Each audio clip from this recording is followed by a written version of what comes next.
auditor, she has prioritized management of public resources to improve the public trust in government. Her mission in the auditor's office is to make government work better by helping it become more efficient, effective, accountable, and transparent in meeting its mission to serve the public. She has championed the use of innovative technologies to improve government performance and recruited a trained and talented staff to bolster these efforts. Since taking office, Auditor Bump has established her office as a national leader in government accountability, enabling the office to receive numerous national awards for excellence in conducting audits and innovations in the use of data analytics to identify root causes of overspending and poor service delivery by state agencies. Auditor Bump serves on several public boards, including the Inspector General Council,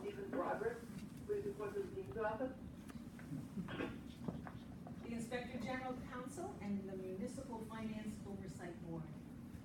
She is also a member of the U.S. Comptroller General's Domestic Working Group and serves on the Executive Board of the National State Auditors Association. Prior to taking office, Auditor Bump served as Secretary of Labor and Workforce Development under Governor Deval Patrick, and also served in the Massachusetts House of Representatives, representing the town of Braintree. In the private sector, she worked as a business advocate, legal counsel, and a member of the boards of numerous nonprofit organizations, including the South Shore Chamber of Commerce and St. Francis House. She is a native of Whitman, Massachusetts. Auditor Bump attended Cardinal Spellman High School and is a graduate of Boston College and Suffolk University School of Law. She currently lives in Northeastern. I want to thank you, Auditor Bump, for making time in your schedule to meet with us today to share your important report. And it is now my distinct pleasure to introduce you to the Mars organization. Wonderful.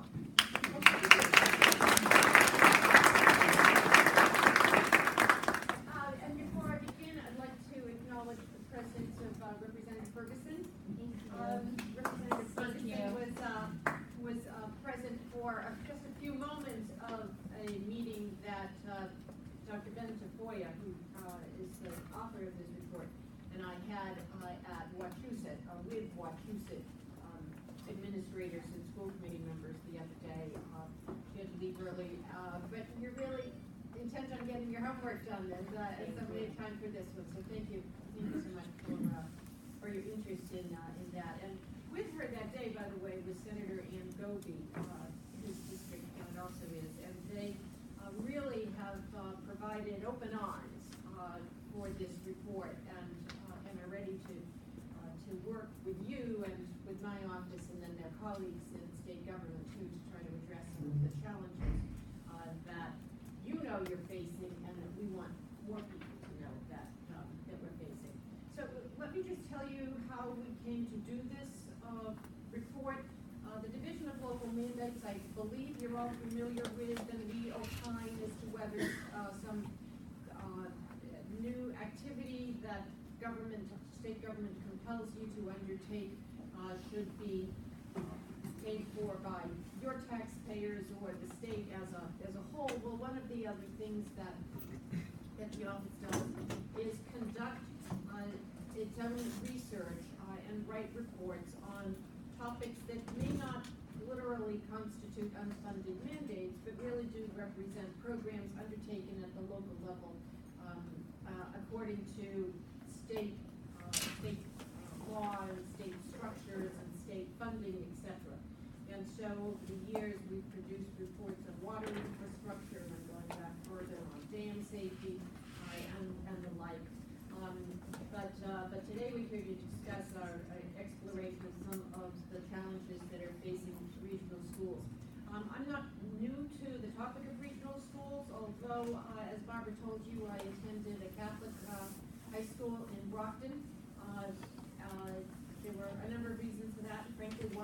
was that the town in which I grew up, Whitman, anybody here from Whitman-Hanson? Well, Whitman-Hanson in the 70s couldn't figure out what to do with all of us baby boomers. At the time that I was in high school, they were putting modular classrooms on the campus, and they were running double sessions because of inability to get together and figure out how they were going to accommodate all these kids. The first speech I made on the floor of the House of Representatives when I was representing the town of Braintree in the legislature was for funding for Blue Hills Regional Vocational School. And over the past few years, and this is the immediate cause for this report, is that as a resident until very recently of Berkshire County, specifically in Great Barrington, I would go home on weekends and read the continuing sagas of the efforts of school administrators and regional school officials to address the declining enrollments, escalating costs, and inability to come together on not just budgets but on capital funding of schools, closing of one-room schoolhouses, and so it is what caused me to say to Ben, I have a little job for you to do.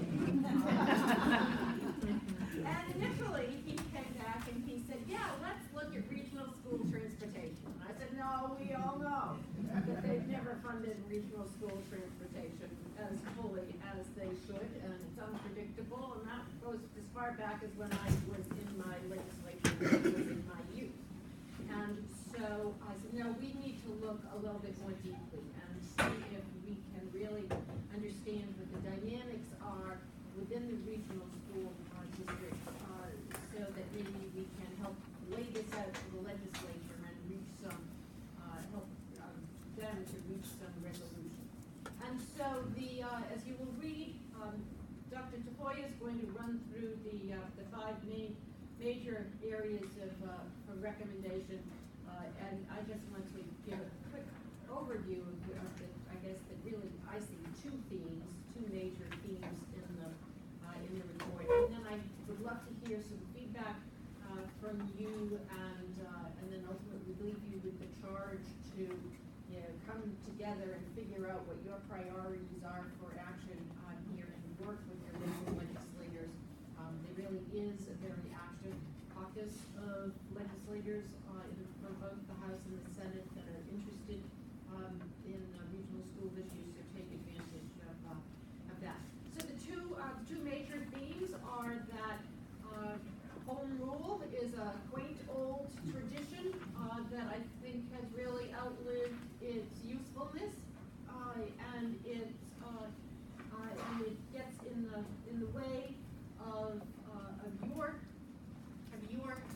effective long-term planning for your districts and long-term funding for your district. And then there is the recurring theme of the legislature not fulfilling all of its funding obligations under the law, whether it's regular transportation or it is special needs transportation. There are immediate funding needs that can be met and provide you with some relief as you work on the longer term solutions to determine how it is that you can better strategize as to how large regions should be, what would be ideal for your area, how are the assessments to support the schools going to be allocated, and deal with some of the other governance issues. That means that DESE has to look at regional schools in a different, frankly, more sympathetic and helpful way. And so all of those things get laid out, and as I said, I do hope that you will find this helpful, and that it will serve you as just as a tool to support your positions going forward in the legislature. I know that there have been reports that have been conducted in the past. I hope that this one is different because although I act apolitically in my job, I do have something of a political bully pulpit as opposed to staff at DESE who might come out with a report, but if there's not a governor that's willing to push the recommendations of that report, it goes nowhere. So I have a platform, and I look forward to using it on your behalf. I'm going to let Ben now go through some of the specifics of the report. How many of you though have been able to already acquaint yourself with the findings in the report? So there are a number of you, but it's still worth going through. Thank you, Ben. Thank you, Auditor. And I just want to reiterate what the auditor has said in terms of the research that we conducted. One of the first places we went was to the Regional Schools Caucus and Legislature, and we met with Rep. Ferguson and Senator Goby to get their thoughts on their challenges, because we knew they would be valuable allies and advocates for whatever it is we came up with for you folks. And the auditor has been contacted in the recent past by the leadership of Mars, and we want to thank them for advocating on your behalf and bringing us to this particular set of challenges. We touch base with them periodically as we went through the report, and hopefully there are a few of you in this room that we actually spoke to as we did the report. Our research started, as the auditor indicated, there had been some previous research in the past.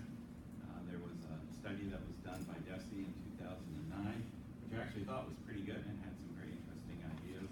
There was a legislative study done in 2011, and again, it was, I think, pretty good. And I think you'll find that our findings and recommendations here don't really conflict with a lot of what they came up with, but expands on them and is updated based on 2017 being different than 2009 or 2011.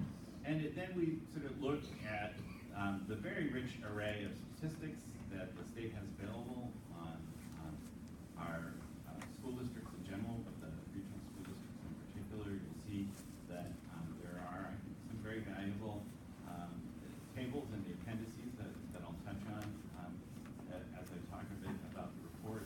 But we spent most of our research time actually interviewing folks like you, talking to superintendents, school committee members, town managers, town administrators,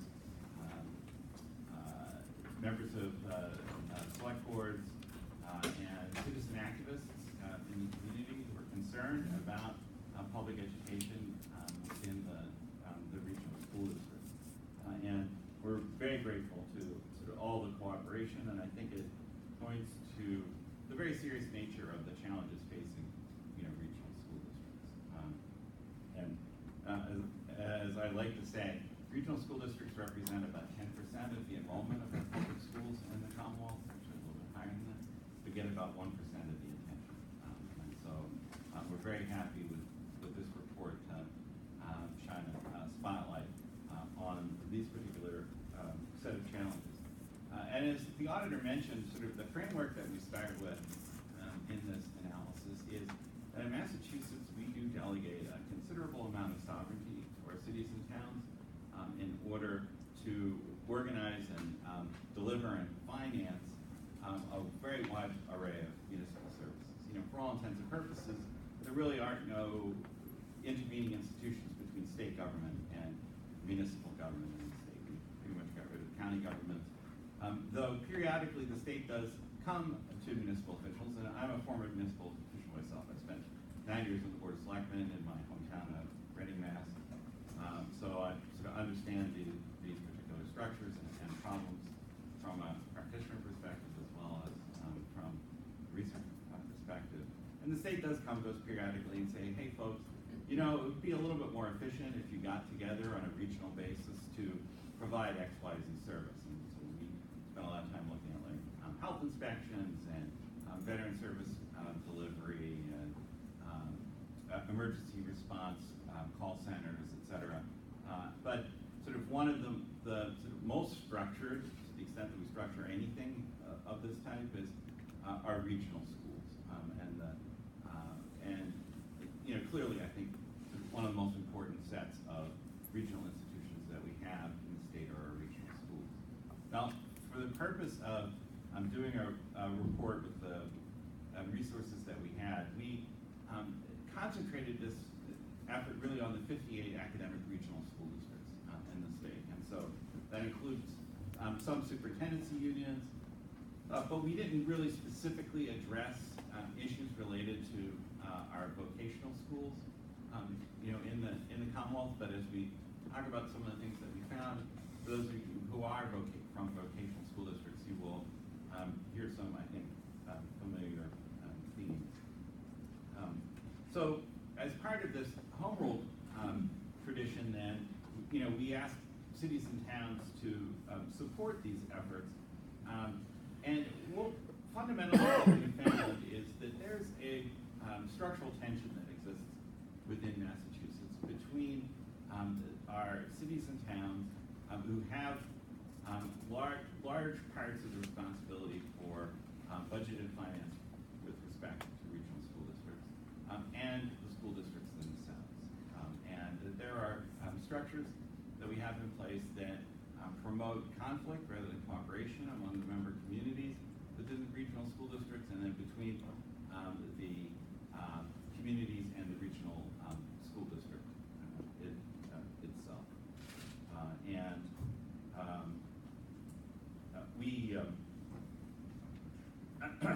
So where we started was with this discussion of governance and finance, that when we went out and we talked to folks in the communities, the number one or number two issue that everyone raised with us was regional school district transportation reimbursement. While that in the year that we took a snapshot of, which was the 2017 fiscal year, while that might have been a $14.5 million gap, we say that it causes about $145 million public relations problem for the Commonwealth with regional schools. It's everything from the frustration that regional school districts face because the state law says that we will fully reimburse regional school transportation costs. They give themselves the out of subject to appropriation, and as you guys know, that appropriation has varied all over the place. And the last year we looked at was a 73% reimbursement. And this is, actually that it's that high is thanks to the advocacy of your legislative caucus, but it's, as you know, has been lower than that. The last time it was at 100%, was over 15 years ago. And the issue there winds up becoming that the law says 100%, so people's expectations are 100%. And so when regional school districts go back to their member communities and say, hey, we need X dollars more this year than last year in order to provide the right kind of educational services for our children, the communities are apt to say, well, have you gone to the state to get that money that the state owes you for regional transportation? That sort of contributes to this kind of conflict. And so what we say in the report is, hey, the law says 100%, it should be financed at 100%. If the legislature wants to pick another number close to 100%, that's fine with us. They should pick a number and stick to it so that folks in the regional school community can do the proper kind of budgeting and planning. But sort of overall, we see there being very few financial incentives for further regionalization to occur. The superintendent, when we first got here, was talking about some of the efforts that are underway in Central Mass to encourage cooperation, which is great. We've spent time in Western Mass. Actually, our first talk on this was at the beginning of the month. The Berkshire County Education Task Force, we talked to them, and they have a very ambitious program that they're undertaking. And one of the things that we found in the Commonwealth is sort of despite the need for greater economies of scale to sort of help with some of these costs that you face in regional school districts, there's a great deal of reluctance cede local control to larger entities for public education. And we thought long and hard about this problem. You know, what could the state do to encourage further regionalization where it's needed and where it can contribute positively to the overall task of providing quality education for public school students. And the best answer we came back with was we need further incentives to encourage regionalization. The trade-off is, city and town, you're going to give up a little bit of sovereignty over this process, but we're going to provide additional resources that you wouldn't have had otherwise in order to enable a higher level of educational performance. Because right now, outside of the regional school transportation, there's a tiny bit of bonus aid that you folks are eligible for when new districts form, but it's really not very much money at all, and really just sort of covers some of the administrative expenses associated with consolidating, regional schools. On bus transportation, we have found a couple of different things that sort of contributes to challenges there. You know, DESE's position, as you've probably all heard, is that they like the fact that regional school transportation isn't funded at 100% because it gives you incentives to try to work hard to drive down costs. But what we found in talking to you folks is that there are some other structural issues that you face, not the least of which is that folks don't want to bid competitively on the contracts you offer, and so one of our recommendations is that the proper authorities in the state need to look at what's holding back competition for those contracts. So we talked to, for instance, a number of school business officers on this issue, and Wachusett, they told us their last contract negotiation, they had 8 firms that showed up at the bidders conference and only one submitted a bid. And so that's sort of a typical kind of pattern that we see. And so we also tried to find sort of some other ways that possibly the state could help on this, and we did find that there's a very old provision of state law that prevents our regional transportation authorities in the state from providing public school transportation. Basically, they prohibited by law from providing transportation in any way that would be publicly subsidized in competition to private bus companies. And it's a law that dates from the early 1970s when the federal government passed a similar bill. And so, given particularly the recent headlines regarding some of the struggles that our regional transportation authorities have in the Commonwealth, that might be an opportunity to increase additional competition if the legislature would take a look at that provision.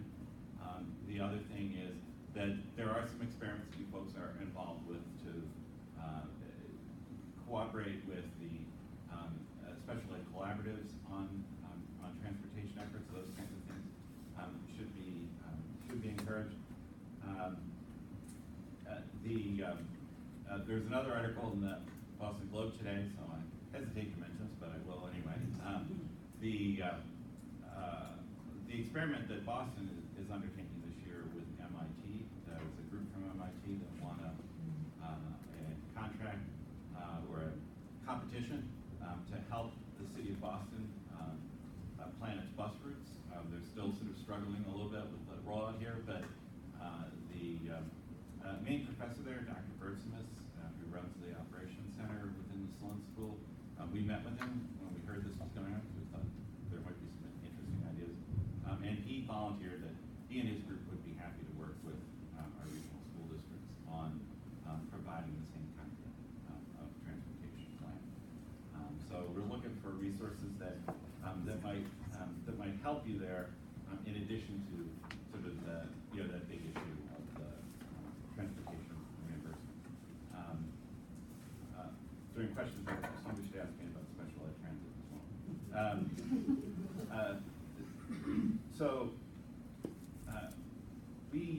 We also found, particularly in the western part of the state, when we say that there are challenges facing regional school districts, we accept the fact that there are a number of regional school districts in the eastern part of the state that are doing just fine, and many of these observations that I'm offering might not necessarily apply to. But there's a set of deep demographic challenges that are faced by regional school districts in the western part of the state. Similar kinds of challenges we see in the numbers on Cape Cod, but there are also enrollment challenges in many of the central Mass districts. And one of the districts that we looked at intensely in the report is the Groton-Dunstable Regional School District, and over the 10-year period that we examined, they had lost 18.5% of their enrollment. In that case, it seems mostly that loss was parents opting for other choices for their students' education, as opposed to sort of the kind of giant demographic shifts that we're seeing in student populations in Western Mass.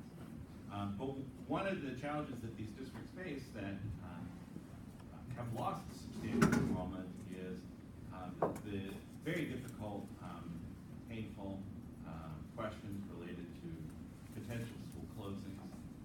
And one of the things that we found is that the school building authority, we found, has played a very positive role in encouraging further regionalization. That's another source of possible incentives for regionalization, because they have some flexibility in their funding formula to provide a little bit of additional money for regional districts based on the efficiency of coming together, and they helped further along some of the discussions that occurred, for instance, with creation of Monomoy district on the Cape. And they're really trying to be very nice about some of these challenges with the excess capacity in districts, but it leads to sort of lack of real definition of what the criterion is that they're looking for as they engage in discussions with folks about closing the schools, and what kind of clawback of resources that this would entail. So,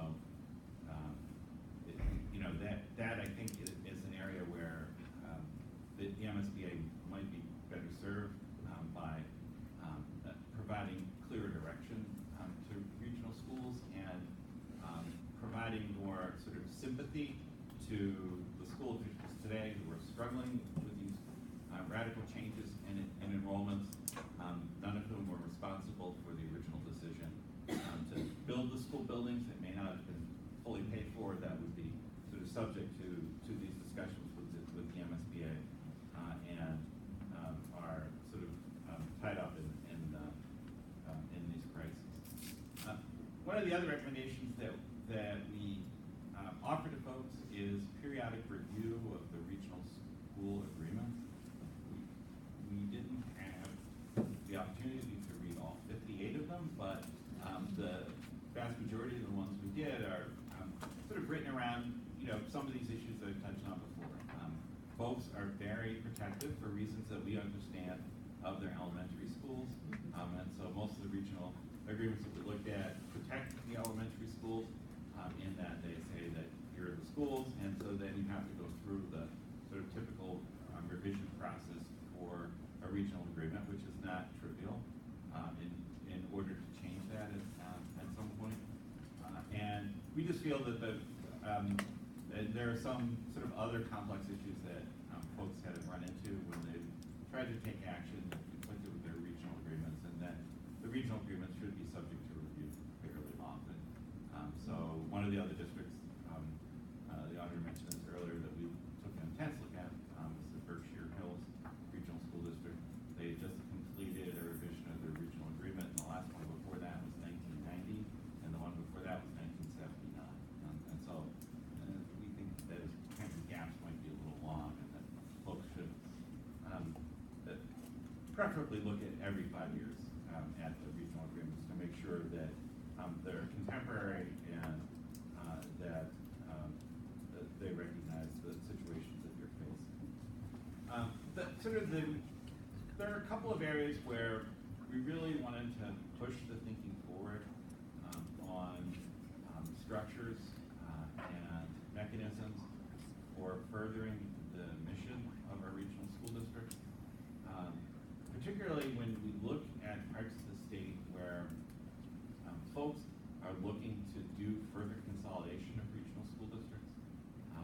Right now, we look at a regional school district like Wachusett that has 5 communities, and we see the very complex budgeting process that they have to go through as a result of that, with the sort of the way it works, that the state does its thing and tells you how much money you have to spend, and you do yours to figure out how much money you want to spend beyond that, and then that process results in an assessment for each community, and then that's where a lot of the conflict begins, which is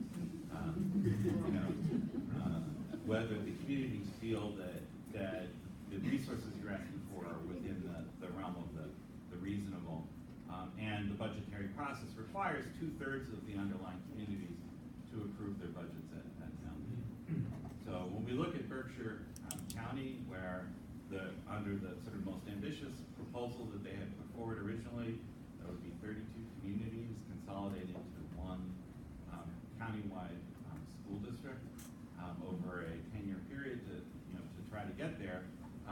We see structures like this, and we recognize that they're really not going to be able to accommodate something like that. And even sort of with the sort of pulled back set of recommendations, so there are South County districts out there that are looking to form their own enlarged regional school district. It would still be 11 or 12 communities. It's hard to imagine a superintendent and staff being able to manage a budgetary process that involved negotiating with 12 different town administrators, town managers, and 12 different counties. And so, what we say in the reports, we sort of need to look, beyond those kinds of structures. Another source of conflict in this process is, frankly, the assignment of costs based on your community's proportion of enrollment in schools, which, again, it's the kind of structure that you can understand coming from Massachusetts, but doesn't make a great deal of sense when you take a step back and look at it. Most communities in Massachusetts have a minority of the households have schools and children in public schools at any given time. 40% density for households in the community would be very high. It's sort of typically closer to 30%, which means that the vast majority of taxpayers are paying property tax based on sort of the randomness of what is happening with their neighbors as opposed to what they're doing. And everybody knows that it's a constitutional responsibility, and it's very important for communities to provide adequate support for public schools. But the current assessment process, and we looked very carefully at some research that was done by one of the education advocates. We document some examples of it in the appendix of the report. But somebody like in Berkshire Hills, if you have a home with an average value of, say, $350,000, and you have a friend, and you live in Great Barrington, and you have a friend who lives a mile away in Stockbridge and has a home of exactly the same value, $350,000, your friend in Stockbridge is paying about 1/3 the amount of money that you're paying for Great Barrington to support the regional school district. And again, this is another source of conflict. And that pattern's repeated across the state. There actually is one regional school district, and I always forget the name, but they're South Central Massachusetts, where they have exactly the same characteristics in both communities. So there is no real difference. But other than that, everybody else in the state has some degree of difference or another. And so we calculate up a virtual tax rate that people are paying based on the current assessment system through enrollments. And even somebody like Wachusett, it varies from $10 per thousand in one community to a high of over $13 per thousand in another. So what happens is you go back to the communities and ask them for additional money, and one community will say, wait a minute, why should we do that? We're already paying a ton more than the other folks. And then the other community is saying, why should we pay more?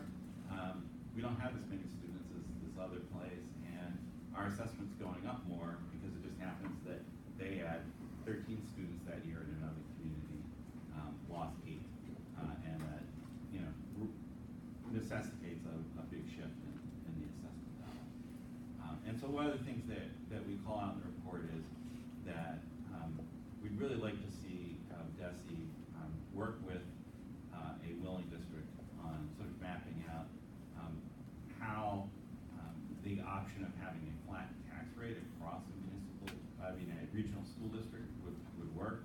Because if you think about it, this is what municipal school districts do. It doesn't matter which neighborhood you live in within a city or town. Everybody pays the same property tax rate, meaning that they're all making the same kind of contribution to support public education, sort of regardless of where they are, and it's in proportion to the value of their home. And that's what we're saying here, is that we should look at a system that is based on ability to pay as opposed to the relative enrollments of their communities. Then, further, that as we look at further consolidation of regional school districts in the state, there are some challenges of governance that arise.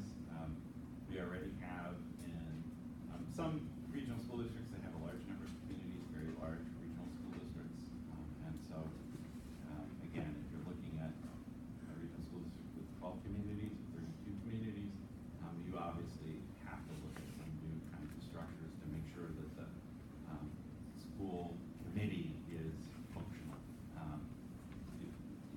And these comments that I'm making about sort of the possible new structures, this is what everybody outside of New England uses, right? So the home rule structures that we talk about here are sort of New England related. You go beyond New England, it's very common for regional school districts to be constructed in this kind of fashion I'm talking about, or there are countywide districts that are structured that way. So Montgomery County, Maryland, which has a gigantic public school system, has I think it's a 7-member board of education that's elected to oversee these kinds of services, and you go to states like Florida, it's on a countywide basis.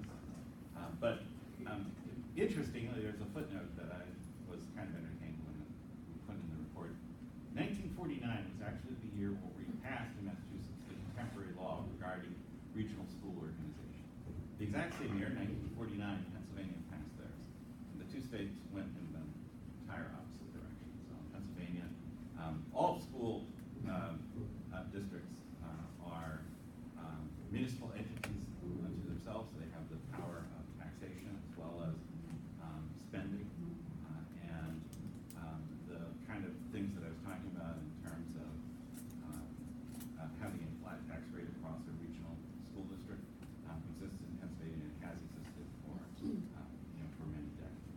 Now, all these other states also have restrictions on how much spending can change, very similar to our Prop 2.5 in Pennsylvania and Ohio, where they have regional school districts that are made up sort of fairly similar to ours, but they have the power of governance over taxation as well as spending. They have property tax restrictions just like we have, and if they want to go beyond those for a particular year, they have to have a district-wide vote of folks to accept the higher tax rate, just like we do Prop 2.5 decisions, whether it's operating expenses or capital budget expenses. If I may at that point, this is obviously the thorniest of all of the issues. Whenever you start talking about who pays how much for whose kids, it gets very difficult. But it's our historic unwillingness to confront these kinds of issues that has led us to this place. And this will be the most difficult, not just to figure out amongst yourselves, but it's going to require a lot of collaboration with other entities that are competing for taxpayer dollars and are engaged in municipal governance. So when I said that there were short-term things to work on and long-term things to work on, this clearly fits into the latter category. But I will state the obvious, and that is that unless we begin to tackle this head-on and open up the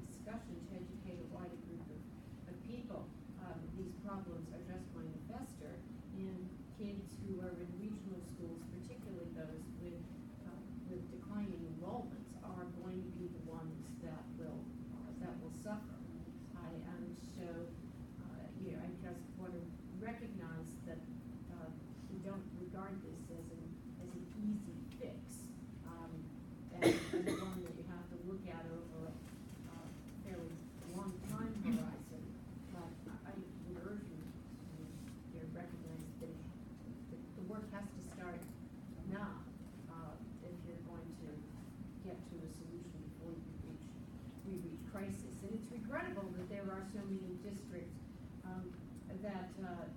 that feel that way. I can't remember frankly what the regionalization proposal was out in the Berkshires a couple of years ago. I think that it was regarding public safety and whether two towns should come together because there were retirements of police chiefs or fire chiefs simultaneously in two adjoining districts. And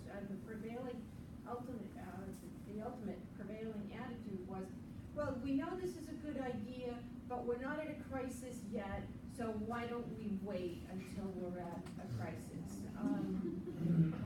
Which unfortunately tends to be the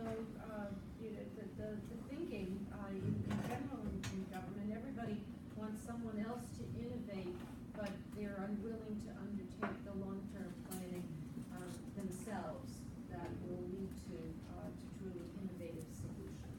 So, I'll get off my soapbox and turn it back over to Guy. Can I just ask one question as you're discussing? Did you have any opportunity to talk a little bit about one man, one vote concept and the fact that that is doesn't happen in a regional school district that's over two towns?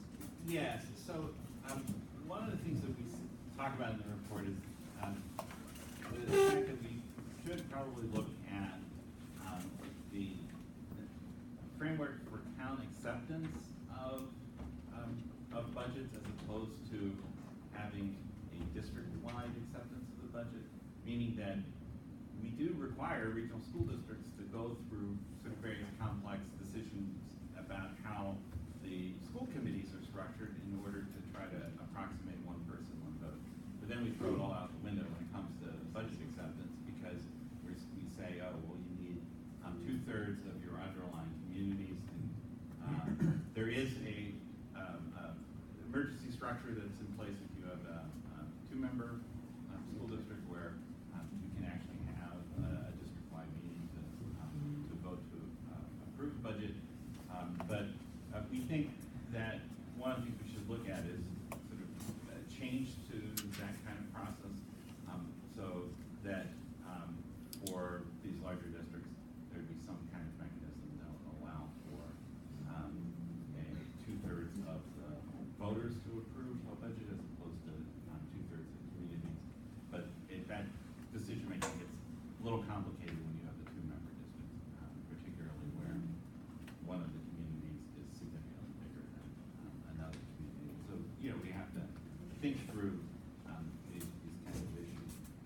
One of the things that we did, that I forgot to mention earlier, is we did a pretty thorough statistical analysis of enrollment and expenditures for regional school districts versus municipal school districts. And what we found is that there's a pretty good correlation between the size of the district and economies of scale. So the larger the regional school districts are in Massachusetts, typically the lower the per pupil spending is on in-district services. Because as all of you know, there's a certain amount of fixed costs that occurs in running a school district. And sort of the more students that you have, the greater the base that cost is spread out over.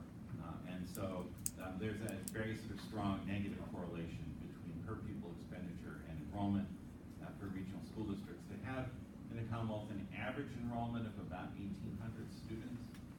Municipal school districts in the Commonwealth have an average enrollment of about twice that, and there is no correlation that exists for the municipal school districts. So we think that there's probably an optimal size for achieving economies of scale that are around what that average size is for municipal school districts, and that's another argument for sort of helping districts along with this process of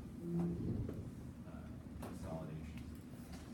Is that based on economies of scale and fixed costs you've identified, or the fact that maybe some of the bigger districts are underfunded because they may be heavily urban and not getting the funding they need? So not necessarily a true indication of fixed costs, but actually small communities being able to fund better.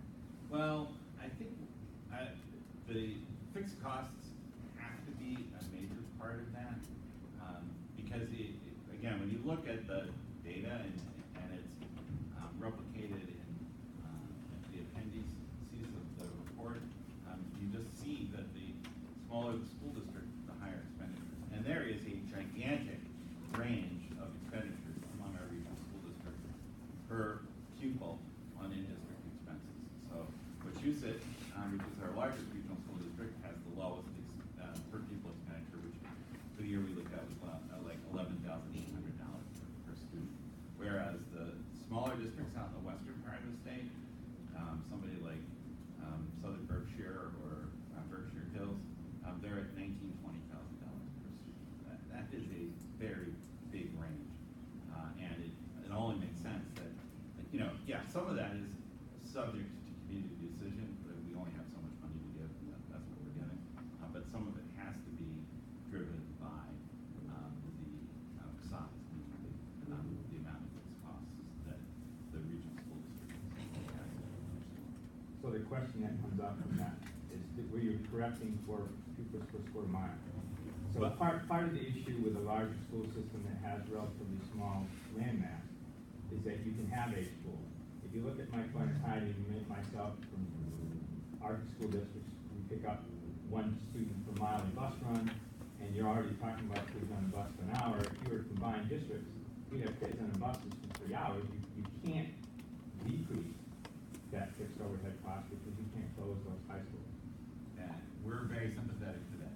One of the things that we say in the report regarding additional incentives for regionalization is looking at superintendents' proposals for rural school assistance or density aid. Is sort of another way that folks have looked at this, and because again, we understand that there are substantial fixed costs associated with educating students, and to your point, yes, absolutely. Density per square mile is a big factor.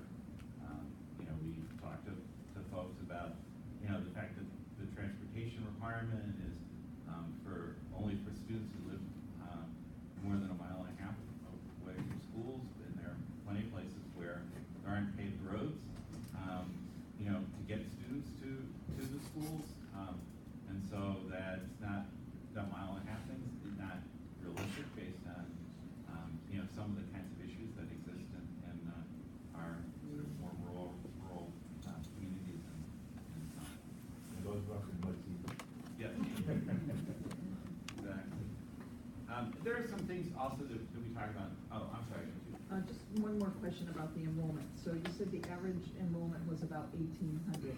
In a regional school district. And are you saying that that is the low end of the economies of scale, and was there a range, like between this and this, you get the best economy of scale, or? Well, so we saw that the economies of scale disappeared for the municipally based school districts.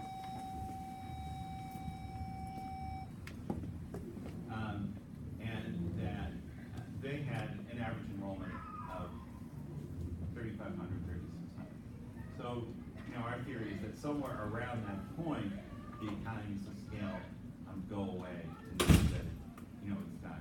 So kind of we're talking between 1,800 and 35-ish. Right. Someplace there's a sweet spot that Okay. Thank you. exists, and it might not be to 3,500 or 3,600 for regional school districts.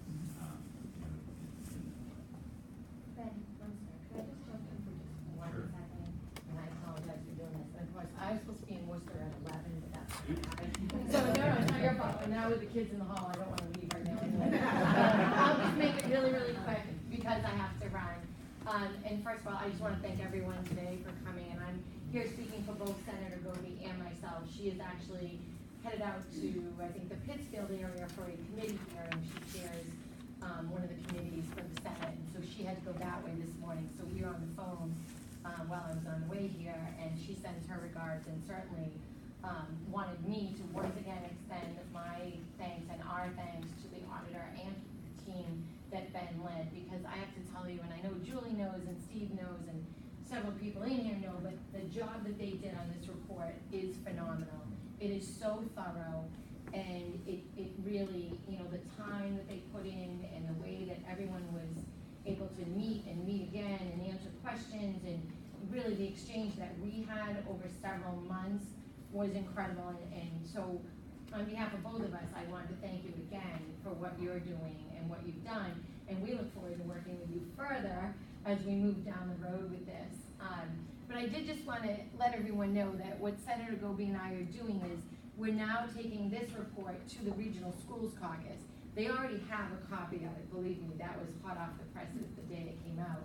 But we're going to have a separate meeting with them and the auditor's office and, you know, kind of do the same thing, walk through it, do question and answers.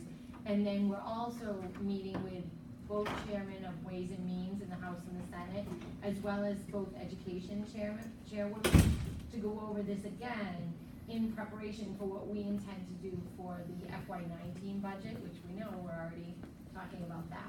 So one of the things that we agreed would be our top priority from the Regional Schools Caucus already would be the regional transportation issue and looking at, again, going after that 100% and now holding up this report and saying, see, you know, we've been batting you over the head with it for years, but now we also have this, you know, that really proves what we're talking about. So again, there are a lot of things that we certainly need to work on and both at the local and the state level, but one of the things that we decided first and foremost was to target that issue because, again, you heard it, that was one of the top things, if not the top thing, that the auditor's office was hearing from everyone they talked to. So I do apologize that I'm off to my next thing, but certainly you know through Steve, through Mars and Barbara that, you know, we have great partnership here and that anything that you want to get to Ann and I, please either email us directly or go through Mars. And we will be glad to get you any information. We can update you on what we're doing. But again, our next step is a large meeting with the Regional Schools Caucus because they were very excited when this report came out last week. Kim, the other thing just to mention is that Senate Bill 217, which is a commission, and that's another thing that we need to support in all the legislatures to pass that. And it doesn't cost them any money at the beginning, but we need a commission to take this report and continue on. Otherwise, this report, as other reports, and I served on one in 2011, winds up on a shelf. So we got to keep the momentum going. And I want to say thank you to, I've worked with you and with Senator Goby and with his representative, so we appreciate all of that. Thank you, and again, thank you for all that you're doing with this issue as well. Take care, everyone. Sorry, Ben. Before we open it up to more general questions, let's just hit on one more point that has to do with funding. Yeah. So the superintendent, before we entered, touched on the issue with the Financial Budget Review Commission, who's financial report here, but what the auditor wanted me to mention is that there are various ways currently that the state governs how money flows based on how a student moves from one district to another or from one district to another kind of educational choice. And we're concerned about sort of the incentives that exist or disincentives that exist as a result of that. So as you were all, I think, probably painfully familiar, interdistrict school choice has been capped at $5,000 a student for about 25 years now. And we show in the report what it would be for the 3 districts that we did our case studies on, which would be significantly higher than that. But for us, it's not just the nominal money dollar figure for interdistrict choice, it's also the fact that if students go to a charter school, there's a much larger amount of money that flows to the student. If the student goes to a vocational school from a regional school district, has a much higher amount of money, different than the charter school money, but you know, another amount of money there. And for those communities that have no school district, and we have about 2 dozen of them in the Commonwealth, where the state gives them permission to tuition in their students to various other schools. Those things are negotiated, so again, it usually winds up being much higher, you know, amount of money. And while we wouldn't want to encourage school districts to do things to spend resources on sort of non-academic related things, we don't want to see school districts in competition in that way with the scarce resources that are available. We do think that the state needs to sit down and take a comprehensive view as to sort of how the money flows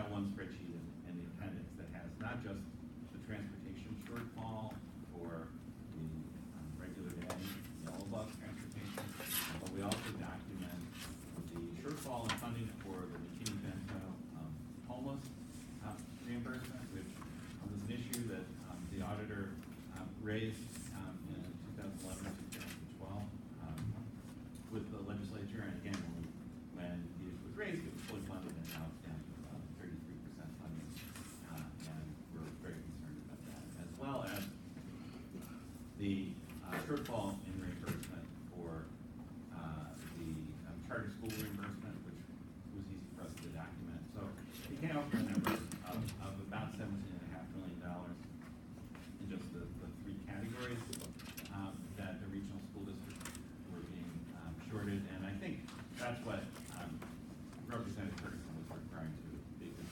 we had conversations with her and Senator Goby about that one particular appendix. We also know that there are some other areas which affect everyone in the state, such as underfunding of special circuit breaker, but that also has an impact on the school districts. It's just not as easy for us to document that, but we do mention it in the reports of funding. We're, as the auditor mentioned, we're continuing with public outreach on this. I'll have an opportunity to sit on a panel with Superintendent Bonacati and John Hockridge from Berkshire County on Thursday at the Mass Conference on Cape, and the auditor will be speaking to other groups and will be providing information to other members of the legislature. So happy to take questions, discussion. Yes. And did you take a look at charters in particular, the mechanism for funding?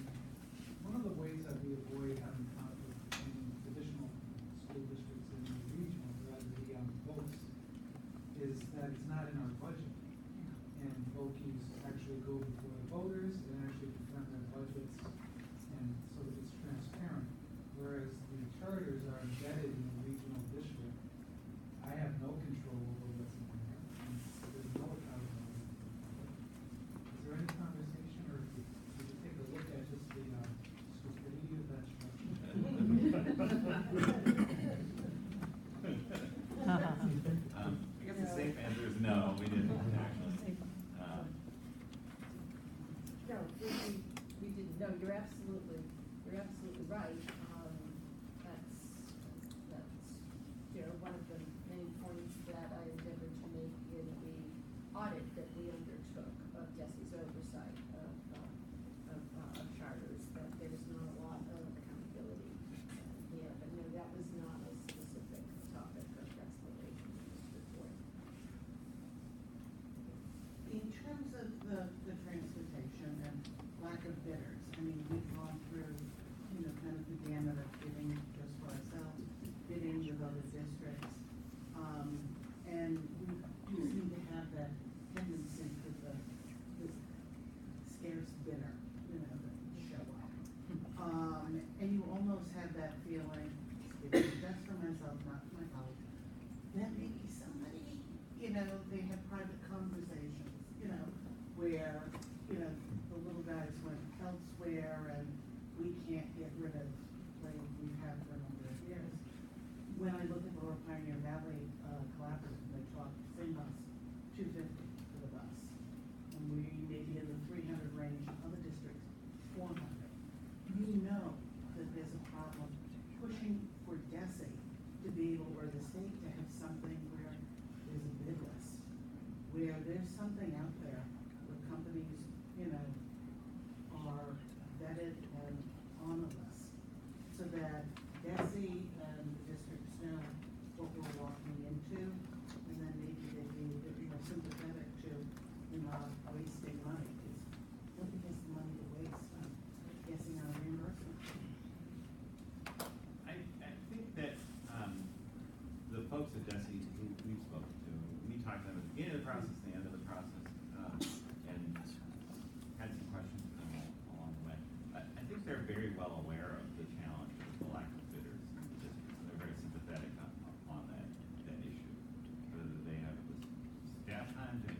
efforts or whether, because it's very difficult legally for somebody to prove collusion, you know, in this kind of way. I mean, everybody has the knowing laugh when I mention the issue because so many people are experiencing it.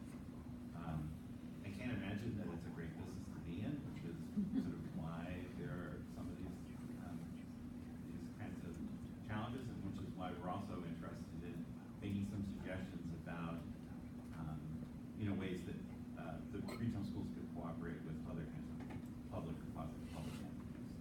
And I just add, at our last meeting, I think one of my colleagues did ask, your study finally was a study that we could say somebody actually heard us.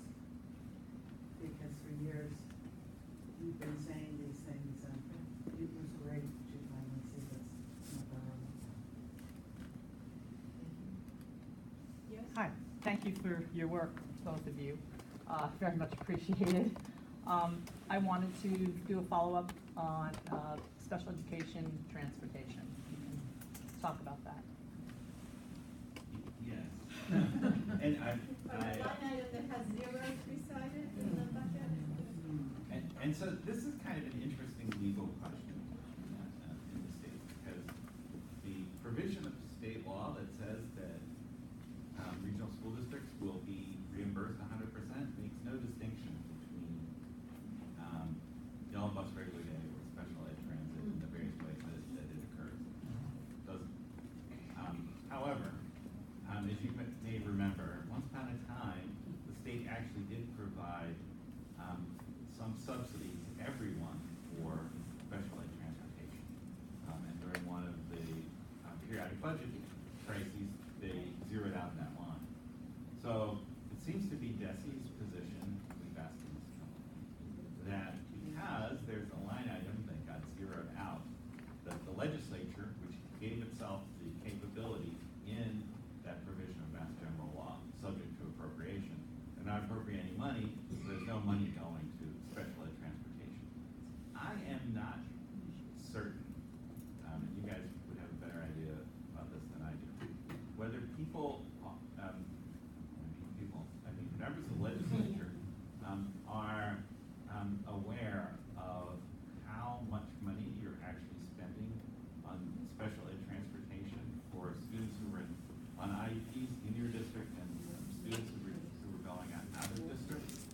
Because in a lot of districts we looked at, it was almost the same amount of money as the yellow bus transportation is, and we're talking about a big problem with the yellow bus transportation only being reimbursed at 73%, while you have this other half of what you're spending that's getting reimbursed at 0%. So, I do think that's a very important issue. Just to note, in Schedule 7 of the end-of-year report, that money is available to put that together. We can ask the Department of Education to produce that. How much is each district, not only regions, but everybody spending on special ed? So they have to report that in Schedule 7 on the end-of-year report. Do they really? Yes. And does DESI compile that and publish that information anywhere? Yes and no. Because what they indicated to Compile it and no, they don't.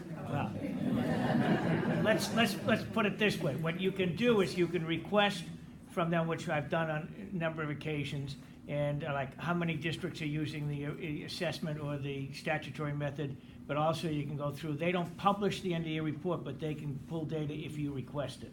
So under the end, Schedule 7 says regular transportation, how much over a mile and a half, under a mile and a half. And that's including cities and towns have to do the same thing. And then there's also the special ed amount that you can get and see what that is. So you can take a look at the number. The fear that could happen is you put more things into the amount that we have now, that will just reduce the percentages. As long as they're willing to put more money in, then you're okay. Well, yeah, that's the trick with all this stuff. And I think that we'll ask for that. And what DESI said to Tamika is that nobody really asked for them to publish that report. Because but they do very good numbers on the yellow bus transportation that's subject to reimbursement. We can see that back for a very long time. And so I also wanted to mention to Rep. Ferguson that I think that Rep. Ferguson and Senator Gopi should ask DESI to publish those numbers on an annual basis in the same way so we can all see them. But we'll we'll get them Yeah. and share whatever We can talk more about it, just we know how to get them. May I ask one more question? Sure.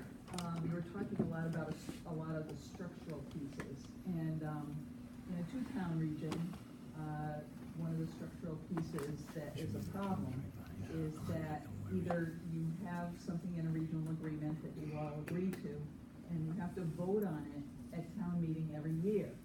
If one town decides, we don't like the numbers from that one this year, then they say no, and and it goes back to the statutory formula automatically. So that happened to us in about 2006, I guess, 6, 7. And ever since, there's obviously been this mistrust. But the town who actually voted that has seen their costs rise, and so now they're back at the table saying, well, could we think of something different to do? And the other town is saying, well, why would we want to do that? Because last time, you voted us off the island. And so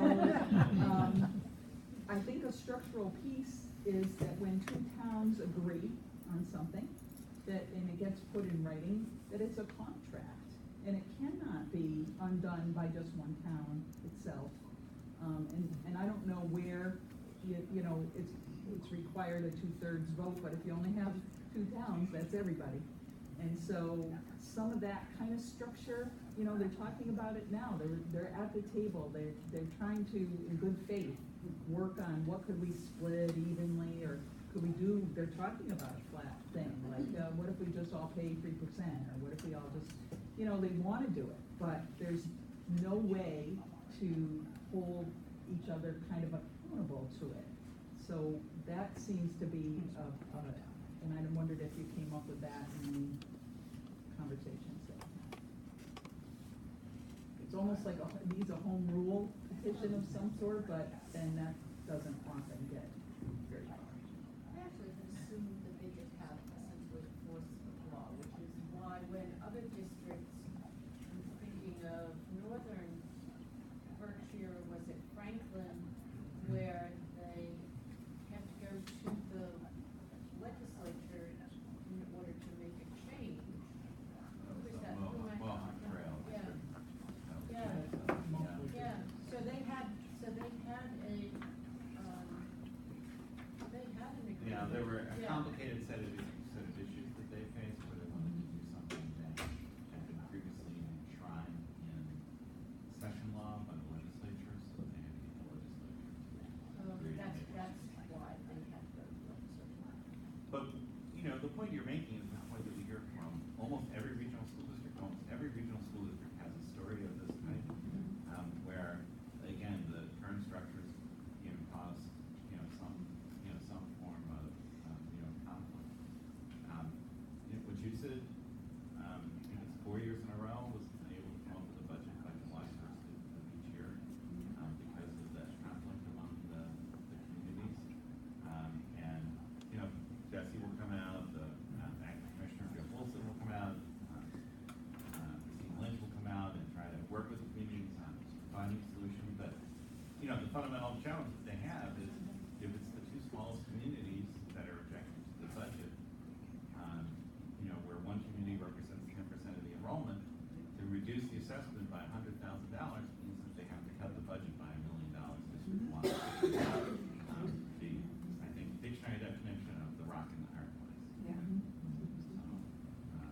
And that's why we're sort of interested in sparking this conversation about alternative forms that might help us get around that, where, your education budget and then you have your municipal services budget, and they don't conflict with one another, et cetera, and then if you have to ask for a little bit more money for schools, it means there's less police or less hours in the library or whatever, which is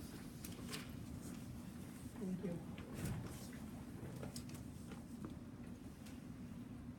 Well, Barbara, thank you very much for bringing us together, and thank you, and Steve as well, for your support through all of this process. I think that this is just the first of a number of conversations that we hope to have with you over the coming months and potentially years in order to move forward and